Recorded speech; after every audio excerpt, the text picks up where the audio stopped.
It's been commonly celebrated every 4th of July each year, at least in the United States, and that's Independence Day. It's believed on that day that Thomas Jefferson and other important figures signed the Declaration of Independence, declaring that they were separate from Great Britain and that they were to be a nation unto themselves. Although the LA Times has an op-ed piece saying that maybe we were celebrating it on the wrong day, but for the right reasons. Technically, this document was signed before that. Signatures were added after that. But it was on the 4th that this thing was sent to the printers, to the press. And it's on that day that the general public read it for the first time. And it was in their consciousness for the very first time. And there were those who were all for being independent. And then there were those who were loyal to the crown.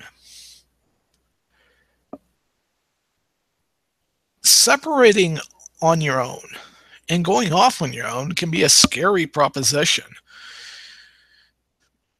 It can be frightening when you're considering going on your own and going away from the very things that you've known or are comfortable with. There's a reason for phrases like, better to go with the devil that you know than the one you don't,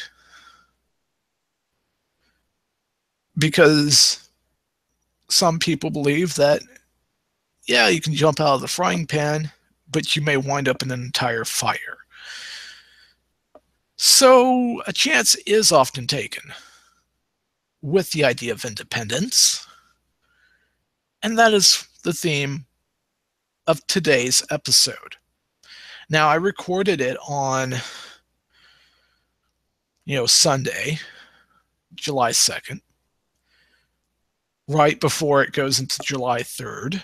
So by the time I'm done with it, it'll be the 3rd. And by the time it's uploaded, and by the time everything is said and done with, it's going to be the 4th of July when the feed is updated. But I wanted to take the time out now to kind of, fly solo today and go over some things that, frankly, celebrate the idea of kind of walking away or doing something on your own. And by that, I don't necessarily mean, you can't cooperate with others, but it's the idea of being able to do your own thing. To be a little bit different because you have different ideas and a different vision and what have you. Those very ideas, though risky, can be extremely rewarding in the end. So with that in mind, we're going to celebrate the idea, the concept of independence throughout today's episode. So we're going to start this off. I'm going to be switching this back and forth between windows here because, truth be told, I am on a one monitor setup at the moment, and my system's doing, driving the display through HDMI, and I don't fully understand. I need to catch up on some parts of it, like mini display port, etc. But the perspective on the real date of American independence, I'm going to put in the show notes. So in the Unix portion of the show, as many of you know, I run Ubuntu Mate Edition, mainly because I want something that's that keeps the traditional desktop paradigm with virtual workspaces so that I can multitask a little bit easier. And I like dealing with menus. That's my preference. And I like the top and bottom bars, panels, so to speak. So it all comes in handy. I'm running the long-term release, long-term service edition, LTS of Ubuntu Mate Edition 16.04, mainly because I want to be, in that stable kind of thing until the next LTS release comes out. That way I don't jump to a new release only to run into some nasty surprises later. So the one interesting thing, and as you know, people are walking away from Unity now because Canonical, Mark Shuttleworth, made the decision to go back to GNOME 3. And the reason for that is really simple, because they're fighting an uphill battle with Unity 8, and they didn't have the manpower to do this on their own. And of course, a lot of people are mad at Canonical, or rather those who were. Well, some of them had, valid concerns. Others, well, let's face it, a lot of people in a lot of circles just want something to complain about. But anyway,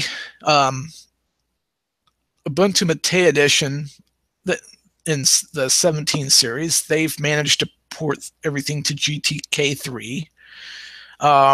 At some point, X.org, which is what drives the windowing environment, it needs to be replaced at some point, because Wayland as a protocol is here, and it's a new way of doing things in terms of the GUI, of the interface. And so Martin Wimpress, who's at the helm of Ubuntu Mate Edition, he's been exploring the possibility of adapting the compositing portion of Mir in order to support Wayland. Wayland's the protocol. It's the compositor that utilizes that protocol to, work the interface to where you see everything on the screen, right? So what happens is, small team for Ubuntu Mate Edition, they recognize that X.org is going to eventually go bye-bye. They see it down the road, and they want to continue the Mate project as well. So they figure adapting portions of Mir, which Mir is apparently still going to be a thing, just not on the desktop at the moment. It's going to be mainly in IoT devices and what have you, because IoT is probably going to be quite a boon for Canonical, regardless of what other people believe. I disagree with the notion that they're stretching themselves too far with IoT. No, they're not. If it weren't for exploring mobile and IoT, we wouldn't have the Snap packaging type of thing. We wouldn't have Ubuntu Snaps, which, in a sense, is a way of having kind of universal applications to where you're running this only for, you're just getting one particular application with any isolated dependencies thrown in, to where you don't have to worry about it for that particular app remaining up to date. And Snap packages are used in IoT core of Ubuntu, Snappy IoT core. So, and that, which makes sense the way they're doing it. But anyway, Mir is apparently still being used in that. And Mate does not have a compositor of its own. and which Wayland requires. There's Mutter and GNOME, and there's Kwin and KDE, but the Mate edition doesn't have its own, and using certain other things is not a possibility at this point. I'm going to link to particular posts talking about this from Google Plus in the show notes as well.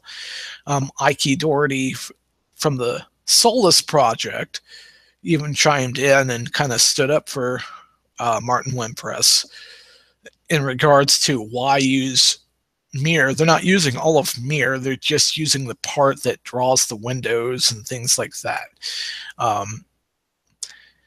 And the reason why the X Windows system has to get replaced at some point is because the way that X Windows system works is it's client, server based, right? Sort of like a network, which is exactly how it operates. Meaning you can do some cool stuff like remote into a system and run a graphical interface remotely. But that also means a ton of security holes. You have to do a bunch of workarounds just to get 3D effects on a desktop. And the code base is huge, and it's kind of a mess. And they came to the conclusion that they're going to need to do something new. So for that reason, they're looking at that, and I'm looking forward to seeing what the results of that are. I currently run Mate Edition on the Meerkat that I have, that I lovingly call Cupid. And I also am running it on a Lenovo IdeaPad 100 series. It's one that doesn't have a touch screen. It currently works pretty well. The only major issue that I've run into so far is the webcam on that machine comes on until I open up Cheese, wait for a few moments for the interface for that app to load, close the app, and the webcam shuts off.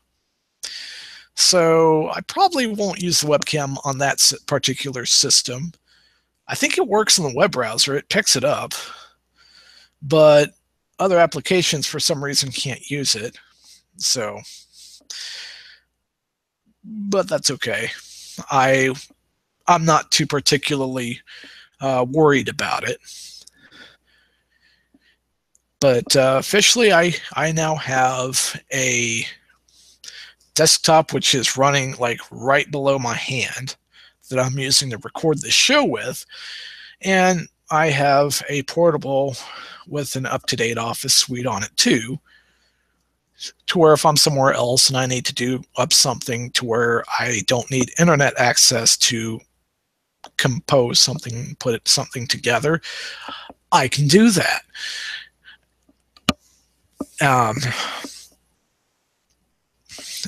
All summer I've been doing the whole mobile and lower powered desktop, and my roommate's been thankful for the electricity that it has saved. I've been doing primarily that. Like I run this desktop all day, but that's the only system that I have running because it's summer. The air conditioning doesn't reach as well in this area as it does downstairs, and at the end of it all, it uses less electricity anyway, so that's a win-win. And so that's kind of where I'm at on that. And I've been fairly happy with Mate Edition so far, and when I get the chance and get the funding, which that won't happen for a long time, I'll probably pick up a portable system from System 76 because I've been real pleased with the Meerkat so far. It's done everything I've needed it to do and more. But anyway, they have been doing some interesting things as well. They're doing an Ubuntu-based system called Pop! OS, and the reason why they're doing that is manyfold. It's mainly so they have a little bit more leeway in what they can and cannot do. And they dub it as a powerful operating system just for creators. And the tagline is beautiful, modern, powerful. And this is directly from their webpage. Pop! OS is designed for people who use their computer to create, whether it's complicated, professional-grade software and products, sophisticated 3D models, computer science and academia, or makers working on their latest invention. The Pop user interface stays out of the way while offering extensive customization to perfect your workflow. Built on Ubuntu, you have access to vast repositories of open source software and development tools. Pop! OS's first release is October 19th, 2017, but hit the button and you can check out Pop! OS Alpha now. And it has the link of Get Poppin'. And they have a giant ISO for download. Only question is, why do this? Oh, cool. And there's even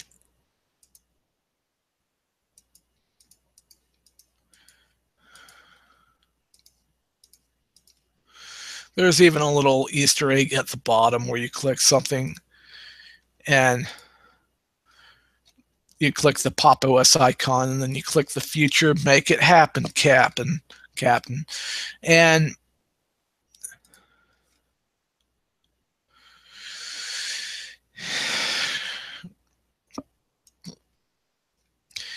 And on the Reddit page,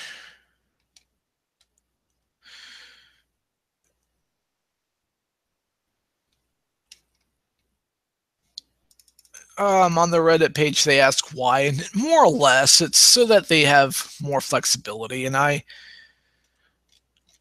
need to prevent myself from getting distracted, so I need to close this tab now. But the Ubuntu contributor license agreement has been seen as controversial. And whenever you make kind of an image, there's some, from what I understand, there's a requirement to have Canonical's blessing in a sense before just putting an image out there with the name Ubuntu on it, because they own the trademark to Ubuntu. So I guess Pop! OS, they're wanting to do their own thing and try something different. And I ran this in a virtual machine just to see what it's like. And Pop! OS, the interface in question, it's based on, it's GNOME 3, basically. It's GNOME shell. I'm assuming they're going to do some customization to it, and they're basically trying to add some improvements on top of everything and then go from there. And I imagine that if it doesn't work out for them, what'll possibly happen is stuff gets just moved upstream, or theming just lives on. And I looked at the theming; it looks beautiful. I was pleasantly surprised. I liked what I saw. But anyway, I looked at this and I'm like, cool, this works. And those relevant links will be in the show notes as well. And moving from one geeky thing to another, I apologize for kind of the abruptness about it, but we got to get into our overlooked pop culture section. And I want to start this portion of the show by saying that we haven't really talked about overlooked pop culture in a long time. And I wanted to briefly summarize what that's about. Overlooked pop culture is anything that has a dedicated following, but doesn't necessarily have, good coverage in mainstream type outlets like your nightly TV news broadcast or front page of the newspaper. And even when there is coverage, it's misunderstood or even misrepresented to where they get things wrong because they don't quite understand what's going on with these things. And it can be anything from conspiracy theories based entertainment to pro wrestling, anime, even comic books. That's, it's more mainstream to a point, but not quite mainstream. And I'll expand upon that in future episodes. But anyway, as of, yesterday, technically now, since we bled into Monday, as of recording this, Total Nonstop Action Wrestling, TNA, as a brand is now gone. It's now Global Force Wrestling because Anthem required the company that Jeff Jarrett started in order to try to compete with TNA and, create another wrestling company. And some of the coverage that I've seen, they've gotten one major thing wrong. They didn't really cover the fact that it was Jeff and Jerry Jarrett that started Total Nonstop Action Wrestling and kind of blended it with the National Wrestling Alliance because they didn't have any other way of, building a championship of their own. So better to go with something that's established or a little bit more established, like the NWA World Heavyweight Championship belts, through licensing and what have you. But at the same time, when they got a little bit bigger, they were eventually able to create their own heavyweight championship, their own tag team. They had their own tag team division. They refer to the women's division as the Knockouts division, which was a clever branding move on their part. And they were doing just fine until Hulk Hogan and Eric Bischoff came along. Now, some of their ideas probably would have worked going head to head, going Monday night, competing with Monday Night Raw, if they would have had the resources to do that. The problem is they didn't. And eventually they went by the wayside. And then from there, some bad decisions were made. Jeff Jarrett became frustrated, and he eventually left and started GFW. And GFW could not get a TV deal to save their life. So in order to finance the company, Jeff Jarrett tried going through, multi-level marketing type businesses just to fund his enterprise. And it didn't, I'm assuming it didn't quite pan out. He was probably a good salesman, but he's probably a better businessman in terms of pro wrestling than other venues. So long story short, Anthem becomes the owner of TNA. They rebrand to Impact Wrestling, and the two brands merge together to where it's now GFW. And Global Force Wrestling, in my opinion, is a little bit more marketable nowadays than TNA, because it stands for something other than Total Nonstop Action. There's other implications where in other markets they may not be as willing to buy into the product due to being offended or something like that. And Global Force, it sounds like a compelling name. And with, the merging of all the titles at Slammiversary, that basically comes to a head, and we now have something that could eventually become compelling. In my opinion, they need to avoid doing live touring so much, or live TV type touring.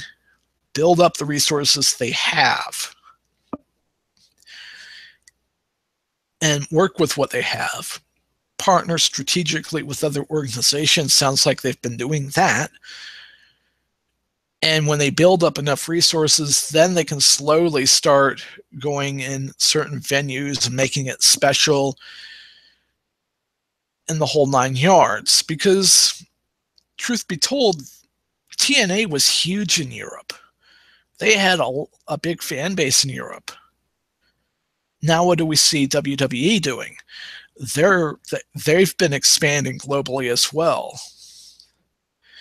They had Jinder Mahal as the WWE champion, whereas they had an entire now GFW, they were touring in India. So the race is on to compete and everything else. But another thing that they need to do is they need to do what Walmart has done with retail. And a lot of people see Walmart as this giant behemoth today, and in a sense they are. And it's just intimidating looking at them. My goodness, they're so huge, and they can push a lot of people out of business. But here's the thing. There was a method to the madness to get to that point. They didn't go after their competition right away in their earlier years because they knew, Sam Walton knew, that his company would get eaten alive by them. They weren't ready yet. The mistake that Eric Bischoff and Hulk Hogan made creatively, and Dixie Carter as well, is that they were trying to go after the big competition before they were ready.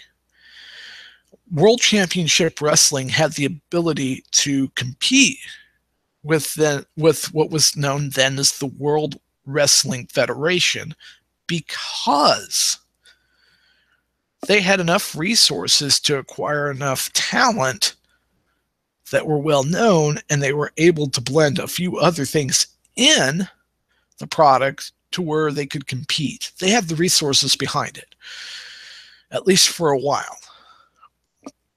Now, were they ready to do that? I don't know. Did they jump after what was then known as the World Wrestling Federation right off the bat when Bischoff took over in 94? No. They slowly built to the point where Hulk Hogan signed and other stars signed, and all of a sudden people were like, oh my goodness, things were getting interesting. And that forced the other company to change their tactics to compete. Now, with what's happening today, GFW probably needs to do the same. They need to be very careful and more efficient about it too.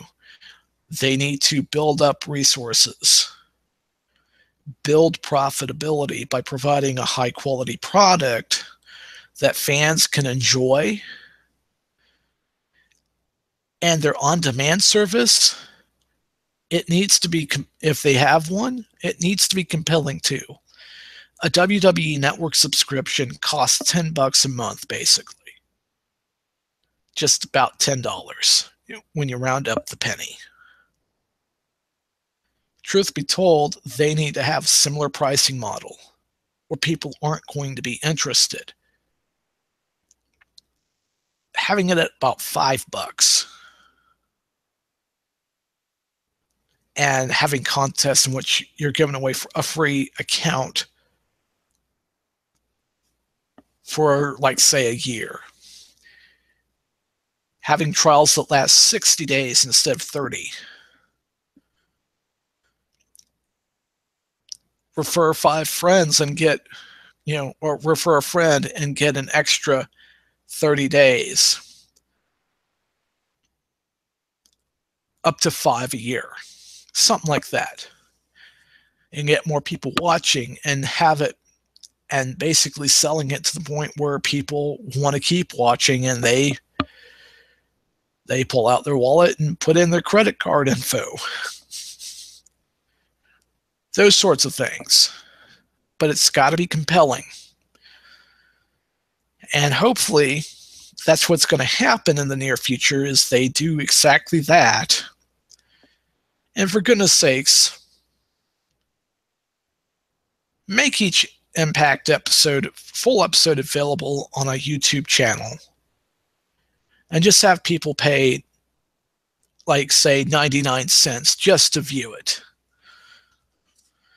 I guarantee you, if you do that, you'll bring in a little extra money.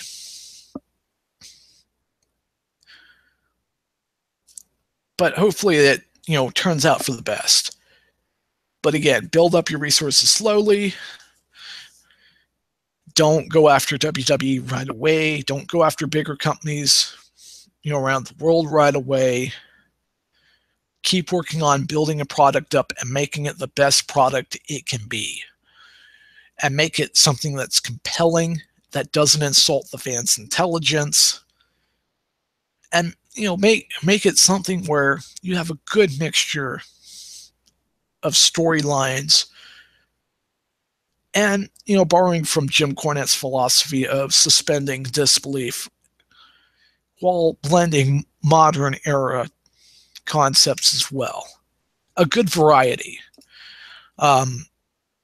Doing that will go a long way, in my opinion, in building an independent wrestling company up and taking an existing company, rebranding it, and keeping it going.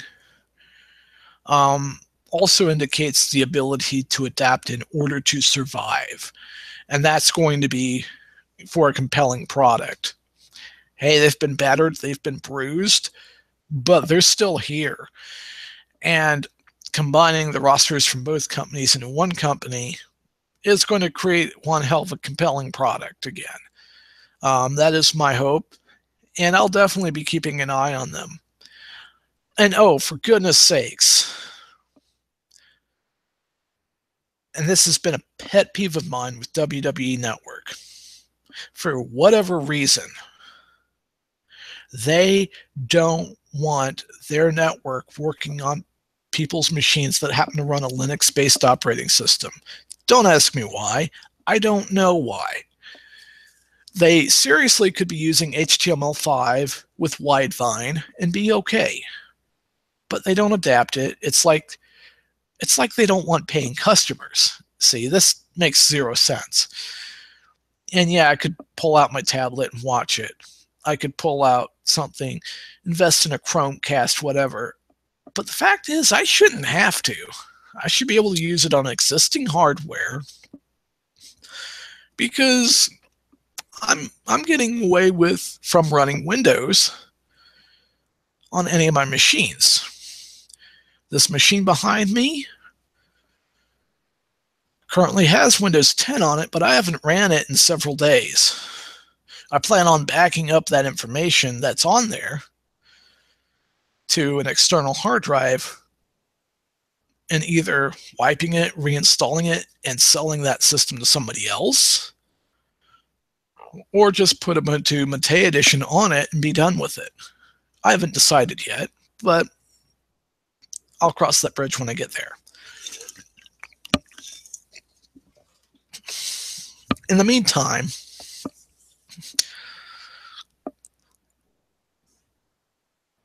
if they're smart, Anthem will set things up to where Impact pay-per-views can be viewed on any device, no matter the operating system, so that they can have 100% of the market to tap into, not just a portion, even if it's a majority portion. By doing that, they'll have more opportunity to grow. So that's all the pro wrestling stuff I'll be talking about at the moment. Oh, by the way, Alberto El Patron unified the two belts. So there you have it. We'll see what happens with Brock Lesnar and Samoa Joe at Great Balls of Fire. And don't be surprised if that extends beyond that pay-per-view event. But speaking of overlooked pop culture, one of the things that, you know, that I intend to talk about, whether on the website, on the podcast, through YouTube, as just standalone videos and what have you, is video games. I remember growing up, the primary console I remember is the NES, Nintendo Entertainment System. The Super Mario Brothers series, Castlevania, Bases Loaded, even Tengen games that like Gauntlet and I think a baseball game of sorts. I can't remember. Or even I don't remember their version of Tetris, but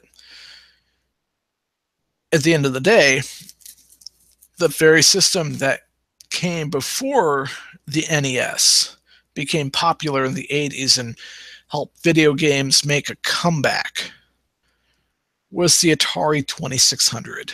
Very popular system, very varied amount of games and what have you. And companies like Atari kind of started going downhill after the video game market became oversaturated. And I think that, at times recently it's kind of happened again. But the good news is that independent developers have an opportunity to come up with new concepts to where people can explore a little bit more. They can try their hand at developing a game. They can put it up on Steam. They can create mobile games for, Android devices and what have you. And they can kind of, strike out on their own. That's what happened with World of Goo, is they successfully were able to crowdfund their development. And they were able to, port to all the major platforms. Anywho, what we have is more of a comeback story. And it was, and this is an American-based kind of thing, because Atari was more of an American-based company. And, they have different owners now and everything else. And Atari continued to exist by licensing out, a lot of the popular video game type stuff they owned, like Pac-Man, what have you, and a lot of other games. Space Invaders, very popular. And what wound up happening as of late is, you've seen like the NES Classic, and now you have the SNES Classic. Well, turns out Atari itself may be returning to the hardware business with their own console called the Atari Box. And it's going to be based on PC hardware, which makes sense. That's less stuff they have to create themselves. And if it's the right combination of hardware, they could bring all kinds of classics back, or even innovate and create new classics. So on AtariBox.com, you can sign up to be updated on this. And it'll be very interesting to see where they go with it.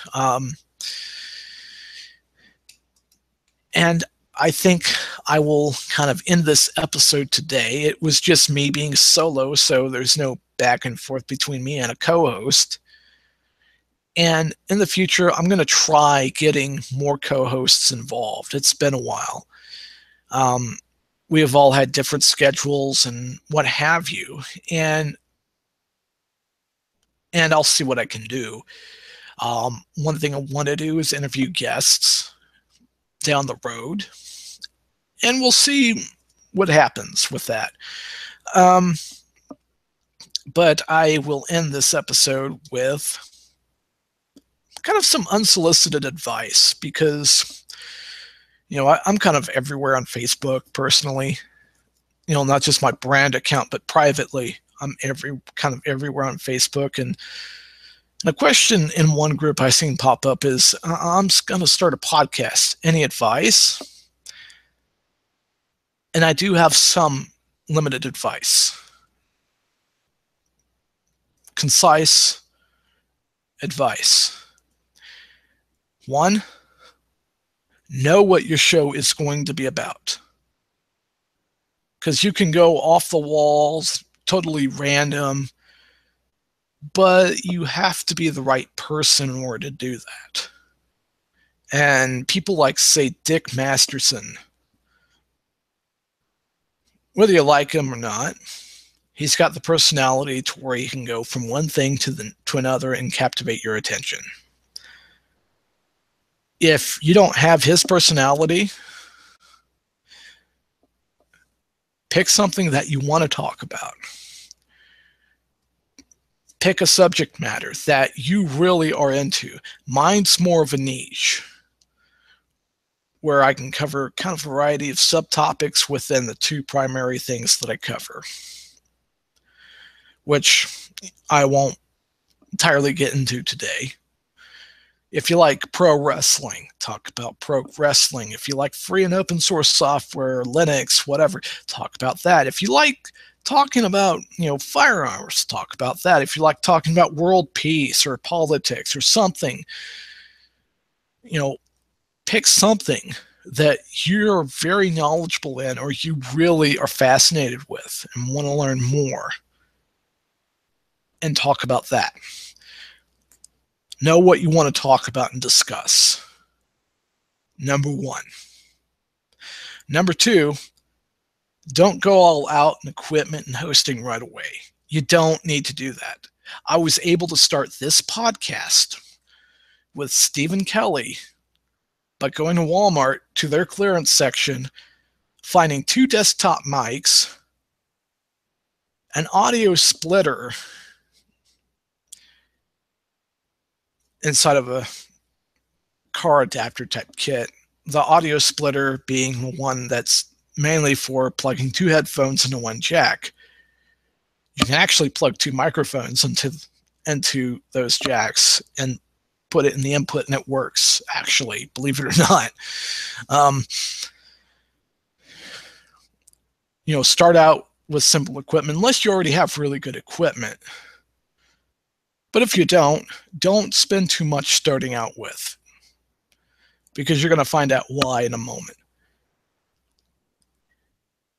I started out with 2 microphones and a headphone splitter plugged into the input port on a computer. The programs that we used, no matter what operating system we were on, were Audacity for recording audio, and a program called the Levelator.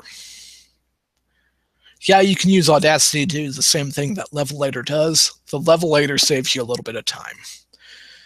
And yes, for those of you who run Linux, the Levelator, the Windows version, that's the last version that they put out. It's a few years old, but it does work under Wine. Don't try to use the Ubuntu edition of it. They never maintained it. Go with the one that's the Windows edition under Wine, and you'll be fine. When you record, the reason why I say those 2 programs are mainly the ones you need is because when you record with Audacity, you keep your equipment simple, use your software correctly. In Audacity, record at stereo CD quality. Keep all audio at that same quality level. The final product, when you export to MP3, can be the standard bit rate and what have you for podcast publishing. But you're going to want everything at CD quality so it's easier to edit. And it reduces clicking and popping and other distortions. when you do record a show, whatever topic, whatever guest you have, always, if you record through Audacity, leave 5 seconds of silence. Don't say anything. Do your noise removal through Audacity, and there are tutorials on that. Export it to WAV. Import the WAV into the levelator. The levelator will level all voices from all microphones to where you can hear everybody clearly. Import it back into Audacity. Add your transitions. Add your other stuff. Export it to MP3. That's if you don't interview people through, say, Google Hangouts. Google Hangouts always has good quality audio. If you do use Hangouts, this headset that I'm wearing right now does okay audio, but you don't have to overdo it on equipment. You don't have to overdo it on hosting. Hell, you could, if you really wanted to, you could use a combination of buying a domain name from a registrar that's nice and cheap. 1&1 is competitively priced. You can also use Google Domains. Combine that with hosting from, say, DigitalOcean, and their cheapest rigs are like $5 a month with generous bandwidth. I'm also implying that if you do a podcast, consider hosting the files yourself, because if you don't, that could mean that your website for your podcast may not be ranked as high if you use, say, DigitalOcean to host a tiny little website with a podcast generation solution like Podcast Generator. They're downloading through your website. They've got generous bandwidth. Their lowest tier allows 1 terabyte of transfer a month. That's a good starting point. Host the files yourself, because when people, it's a pain in the ass at times, but if people access your files on your website's ranking is going to go up because your website's going to get more hits. And finally, 3, when you figure out the first 2, just focus on the content. If it requires a good amount of research for each episode, do the research necessary for each episode. You can wing it sometimes, and if you go back to other episodes, you can tell that we've winged a lot of it as of late. And I'm trying to get back to where a little bit more research is done for future episodes and everything else. But for the first several episodes, set it up to where you have it consistently on one day, and you can pick any day of the week that you want, and just have it updated. Have your podcast feed updated on that day. Record several episodes at once on one day. Just do like 3 to 5 maybe, but make them about 30 minutes. Limit it to like around half an hour each. It'll do 2 things. 1, you're going to crank out some episodes faster. 2, you're going to establish yourself. And 3, doing things ahead of time like that, you're going to be able to establish a rapport with your audience. And when you're establishing rapport with your audience, don't be as worried about getting feedback from them right away. Get yourself out there a little bit first, and then they will, trust me, they will start coming to you if they really like what you're talking about. But don't start out with a Patreon. Don't start out with, hey, I want money for this podcast. It is really inexpensive to start a podcast. It didn't cost me a whole lot at all, and I already had existing hosting infrastructure available anyway. But keep it simple. Don't blow too much money to start out with. You can always add better equipment as you build an audience and your show grows. That's something that I've learned. This headset I happen to already have, but I wasn't using it. I moved away and co-hosts moved to other places. So we went to Google Hangouts just to, be able to do a show together. And plus it came in handy. But also be flexible. Don't rely on just one or two tools. Research others and use them as you see fit, especially if it really works for you. But all in all, keep it simple. Know what you want to talk about. Don't blow entire budgets on software, hardware, etc. If it's something that makes money for you in the long run, great. Then you can improve your equipment and what have you.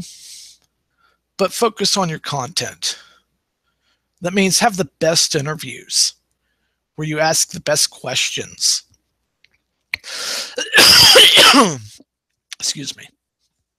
Have the most in-depth conversations about things that you're passionate about. And enjoy what you're talking about. Otherwise, why do it? Because believe you me, when you see independent networks pop up and you listen to them, whether they're good, bad, or awful, ask yourself, are they enjoying what they're doing? And I know there are some people who will bash Maddox, and I understand why. But I peek at his fan page and notice there are different guests from different walks of life on there. If your show is a general purpose kind of show, make sure the variety of interviews is diverse enough to keep an audience's attention. If you have the same guests on or same guests from the same type of genres on over and over and over again, it's going to get boring too. But keep it simple, plan it out a little bit, and then go from there. But that's something for a future episode. Anyway, I will end this show now. For those of you who are celebrating Independence Day of the United States, please be safe. We want you to be able to enjoy fireworks if that's your sort of thing, but please don't go to the hospital doing it. For those of you in Colorado who want to shoot off fireworks, please keep in mind the environment you're in and the fact that stuff is a little bit more flammable where you're at, which is why it's kind of illegal to shoot fireworks in certain areas. I understand wanting to celebrate freedom, but do it smart. Entertain yourself, educate yourself, empower yourself. I will see you all next week. Take care.